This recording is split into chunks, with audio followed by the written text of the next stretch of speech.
Hello, everyone. Welcome to the next episode of the Real People Podcast. I'm Dan. I'm sitting with Linda today. Say hello, Linda. Hello. Linda is both family and a friend, and I'm very excited to talk to Linda about her experience as a vet. As we all know, vets keep our furry loved ones, and sometimes not furry, but love our animal loved ones in as best condition as they can. So, Linda, tell us about your background. Tell us your story. Okay. Well, I went to veterinary school in 19 and graduated in 1987 from UGA. Getting there was not necessarily a straight line for me because, well, I didn't want to know. I didn't know what I wanted to be when I grew up. I was fascinated by medicine always, and thought that would be really fun. I loved the show Emergency. So, if veterinary school didn't work out, I'd have probably been a paramedic. Oh wow. And actually I was on the Warren Township Rescue Squad for a couple of years while I was in college during vacation times because I went to school in a whole other state. Um, but they would take what I was able to give them. Um, let's see. The thing that got me specifically into veterinary school, because we really didn't have pets growing up. We had a fairly poorly trained puppy that we got in my teenage years, and I had a tank full of guppies left over from doing something for a chemistry where I was trying to expose them to different kinds of lights and write a paper. So I was left with guppies. Um, but that's pretty, oh, and birds. My mother had canaries. So that was really it. Um, I took a test my sophomore year of high school that essentially had you read about being in various situations, and you had to note what your response to being in that situation was based on this would be terrible to this is the best thing ever.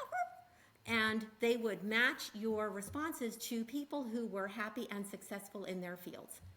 And mine matched with veterinarian, which up until that moment had not been on my radar. And what an epiphany. And the things that made it a match for me was I was perfectly okay with being somewhat surprised by how the day went, which is basically a veterinarian's life. You walk in, you look at the schedule, and you have no idea what your day is going to be until you leave it. Um, the uh, the other thing is just the whole science and solving problems, um, and it gives you a chance to scratch some cute little furry heads, and that's kind of nice too. No, and that's great. I remember I took that same test in high school, and I got park rangers. So I'm glad that yours were more helpful and accurate than mine. Nothing against park rangers. That's just that me and the park ranger department would not be a compatible fit. Anywho, so thank you. It's great to hear that education really helps steer you on the path, and that you were able to find such a compatible skill set for your career. Um, what are you doing now? I am retired, and gleefully so. I have been retired for not quite 2 years now. Um, what I have been doing lately, I am maintaining the license that I acquired in my new state because we moved out of state. Um, and the way that I'm doing that is doing my continuing education mostly in honeybee medicine because that's a new thing in the veterinary field. How cool.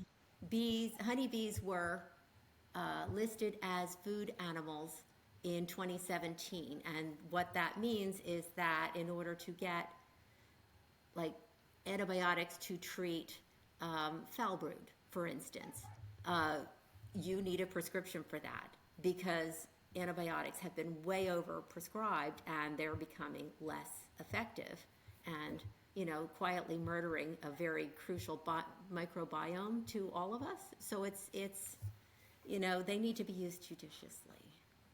And I mean, talking about just another adding to the list of how crucial and critical honeybees are just to our daily existence and survival. I mean, how cool that you're in retirement that you're able to work with them and even learn even more. So I'm hoping that you're enjoying retired life. Obviously, you are with we're dabbling in honeybees, and I know your garden has, and I know your husband Lou is working hard as we speak on the shower door.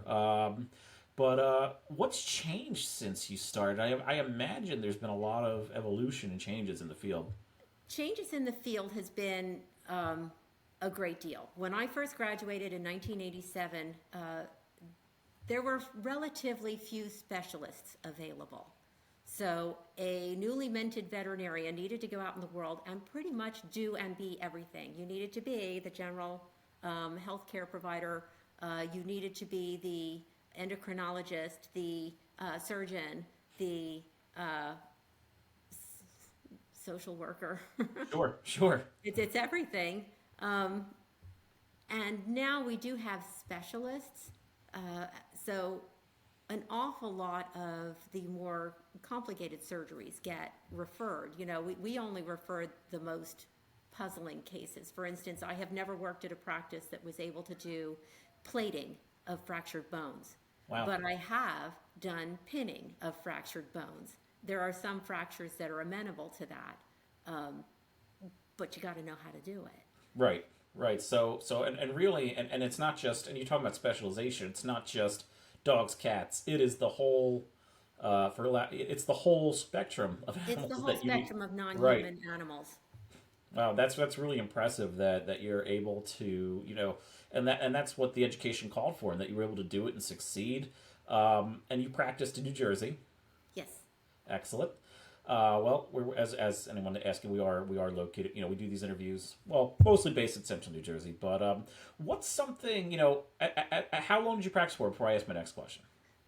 Well, I graduated in 87 and then I retired in 2021. So what's that? It's like 36 years, 20. Oh, sounds good to me. Long Along with Yeah. park ranger, I was never a mathematician, so I graduated in 87 and I went to Purdue University. So I was a doctor, but at Purdue University, I was an intern for a year in small animal medicine and surgery because my goal had been to be a board certified surgeon and possibly a teacher at a veterinary university. oh wow, The thing is, I am not a political enough creature to work at a university, and that was made painfully evident at Purdue University, although I learned so much there. Loved sure, my senior students. Um, but I ended up coming back to New Jersey to practice and found a job and worked there until I met and married Lou. And it was not possible for us to live together in the same home and survive the commute to our different jobs. sure, So, since he works in a highly specialized field, really I was the one to relocate because basically, if you're a veterinarian, you can work anywhere you're licensed. So I found another job, and then 2 years later found a job that was a better fit for me. And that one I was at for just under 28 years. So you certainly have the experience, and part of the reason why I wanted to talk to you today, for many reasons, but kind of one of the first reasons is what's something here I am, Joe Public, coming in. I'm bringing my pug in, and give us a peek behind the curtain. What's something most people don't know about what goes on behind the scenes when you're bringing your love furry one in for an appointment? Well, a lot of times the wait times are kind of shocking to people. Sometimes we can get to them right away, but there is a triage thing. If somebody hauls in their seizuring dog, that gets dealt with, and everybody else sort of gets tossed by the wayside and has to wait. There have certainly been times when I have been, merely fussing around in a office visit, and then been called when there's been a problem in surgery and they needed another pair of hands to help out. And it's like, Sure. well, they're just going to need to wait until I'm done over here. And that's, hopefully people are understanding and understand that when it is their turn, they will get all of our attention. Right. But I personally am not a multitasker. I am someone who focuses like this on the Right. thing that's in front of me. And if you're not in front of me, then that just needs to wait. And probably my most stressful days were the ones where I am working on this thing, and then there's two or three other really big priorities that pop up, and I need to triage them in my head and see which one I need to abandon or what I can delegate in order to make it happen, and get through the day with everyone surviving to the best of their ability. So it sounds like a lot of the time clients are not aware of what goes on behind the scenes. They're just wondering what the heck's taking so long. And that's a really great point that you may be coming for a regular checkup, but your vet that you came to see may be saving another animal's life. As you know, you just hang on just another 15, 20 minutes. You'll proceed with your day normally as a client. Which brings me to my next question. With that in mind, how can we be better clients to our vets? Well, hopefully, being understanding with those things and possibly leaving time. If it's scheduling things where you really don't have any wiggle room is a recipe for frustration. Sure. As the other thing is, it's worthwhile if and when you get a pet to allow for extra expenses. Having a pet these days is quite expensive. Running a veterinary practice is monstrously expensive. The cost of medications, 20 years ago, a 12-ounce can of the stuff that fills the anesthesia machine was $800. I have no idea what it costs now. I'm sure maybe 3 to 4 times with that, and with that exaggeration. And it was, so the overhead is really high. And a lot of people who are in the veterinary industry they graduate and they have really high debt. And that's pretty stressful too, because Sure. you can be compensated X amount of dollars, but sometimes it is challenging just to survive on even what sounds like it ought to be a pretty good salary if you've And got that's really high student debt. and that's a really good transition talking about debt and talking about stress, and stress is one of the big reasons I wanted to talk to you.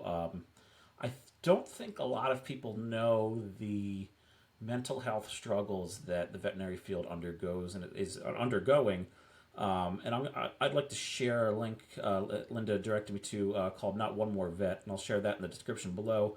Can you talk about your experience or whether your experience or a colleague's experience or just general observations about the state of mental health for the veterinary field? State of mental health for the veterinary field is often struggling. A lot of the new graduates have exceptionally high debt. So it's like they bought a house in order to get their career, but they don't have anywhere to live yet or anything to eat. So so they do need to earn money. But then it's not unusual to have a client say, well, you wouldn't charge so much if you loved animals. And I was like, Right. the money matters. It's everybody in the practice needs to have a place to live and a place, food to eat. So it's a little hard sometimes.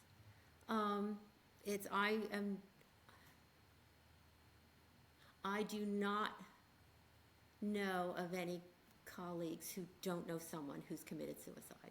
Wow. I personally know 2. A colleague who retired before me knew 3. And only one of them we had in common. Wow. I'm so sorry. And I know when we talked offline, I think you mentioned that every colleague you knew two colleagues who unfortunately committed suicide. And what you mentioned the stress and the debt. Are there any other factors that we as the public maybe don't realize that a vet undergoes in terms of that stress? Well, just in the course of a normal day, I had said, you never know what your day is going to be. So you could go into and have an appointment where you are euthanizing someone that you have known for 12 years, right? It's somebody that you have cared for since they were a little puppy, and now it is just time to let them go. And the family is sad, and you're sad, and you make it as comfortable and non-traumatic for everybody as possible, but then you leave that crying family and you go to your next office visit. You got a brand new puppy with a very happy family that you then need to greet and welcome into the world, and it's all going to be good. Right, and it's So it takes compartmentalization.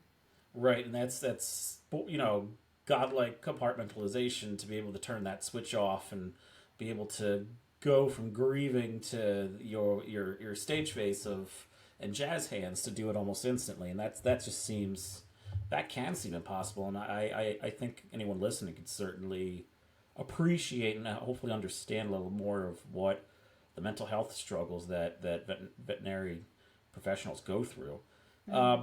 So we talked a little about Not One More Vet, which is a great organization that provides a lot of resources. I will share the description. I will share the link in the description. If you have anyone in your anyone that you may know or you want to pass it on, just knowledge is power, and it's a great resource. So Linda, thank you so much. Thank you for sharing your story. Thank you for chatting with me. Do you have any advice that you'd give to a prospective vet, or any last piece of information that you'd want to share your story? Well, the biggest thing about being a vet is probably there to get in. I don't know how much harder it is or the same as it was when I got into veterinary school. There were at least 50 applicants for every spot that was available in the country.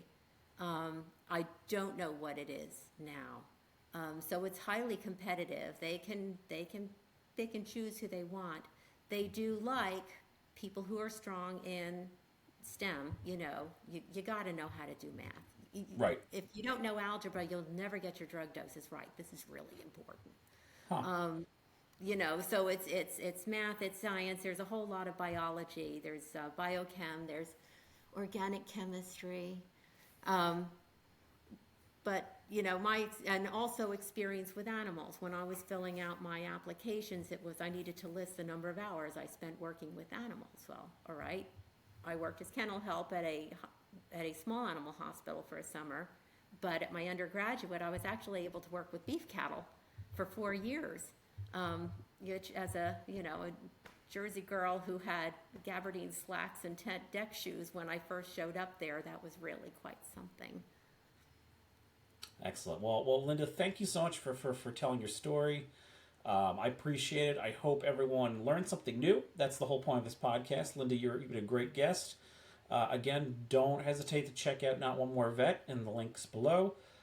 Thank you so much, Linda. This has been the Real People be nice Podcast. To your vet. They do want what's best for your pet. It is helpful, if you're really pretty sure that your pet's going to try to kill the vet, to warn them in advance. That's the other thing I meant to mention was the whole fear-free thing. Sure. Yeah. Tell us.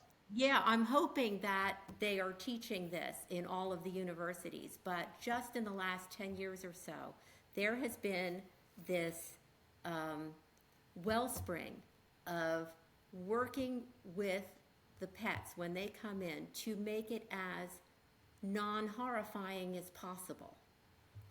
Sometimes that does take significant extra time, but it involves a great deal of local anesthesia. There's this marvelous stuff like for oral pain for babies that you can rub over a spot and hold it, and about 5 minutes later you can stick a needle in there and they don't feel it. It's like,